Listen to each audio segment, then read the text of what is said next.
Good morning and welcome to Designing Delaware Intersections for People. Thank you for joining us as we do something that we have never done before.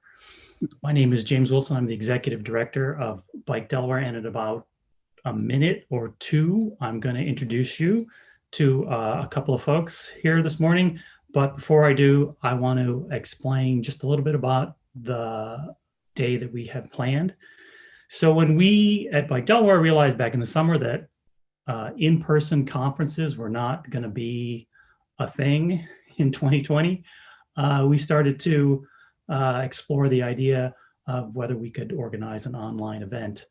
As we started to look around the country for models of online events that did a really good job, frankly, we were pretty disappointed at things we were seeing. People seem to be sort of taking what were in-person events and just trying to upload them online.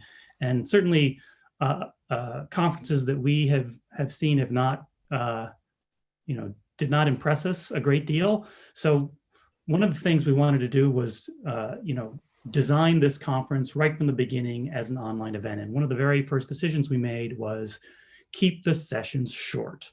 So if you listen to all of the sessions that we have planned today, with one exception, all of them will be 45 minutes or less. And that includes the presentation from our speakers and questions. And then we have 10-minute breaks in between those sessions. So even if you watch all the sessions, we hope that the way we've structured it will be an experience that is not exhausting, the way a lot of these online events really have been here in 2020.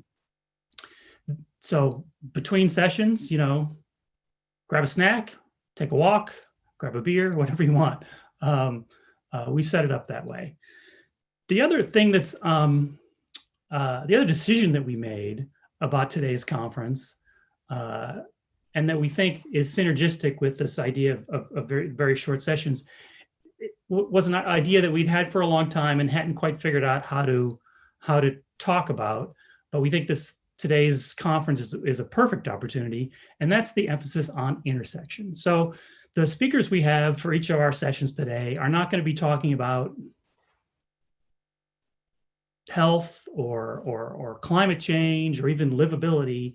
They're really going to focus in absolutely specifically on 8 specific intersections in the state of Delaware. And the way those intersections were chosen were, about 6 weeks ago, we invited everyone in Delaware who wanted to nominate an intersection that someone thought could benefit from good design ideas to work better, not just for vehicles, but also for people cycling and people walking. And we got over 50 nominated intersections, and we sent that out to this roster of national and international engineering experts, and they chose the 8 that are going to be focused on today. So as I said, all of the intersections, all of the sessions today are on one single intersection. There's one exception though. The first session is an hour and a half, and it's covering 3 intersections. That starts just after this session at 9:40. And the reason that one's a little bit different is because all 3 of those intersections are in the city of Newcastle. And it turned out all 3 of our international engineering experts thought it would be cool to choose intersections in Newcastle, which for those of you who are not intimately familiar with Delaware history, wasn't always called Newcastle. 250 years ago, it was called New Amstel, and it was actually owned by the Dutch.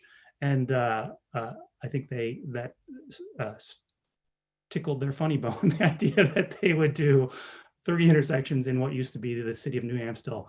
I'm assuming that they're not going to actually propose renaming Newcastle to New Amstel, but I haven't seen their presentation, so who knows? You will have to log in at 9:40 to find out. So with all that out of the way, I'll just say one more thing before I introduce our George Meldrum. We shared this idea of an online conference that would be maybe different from any other online conference that any of us have participated in 2020 with AARP Delaware.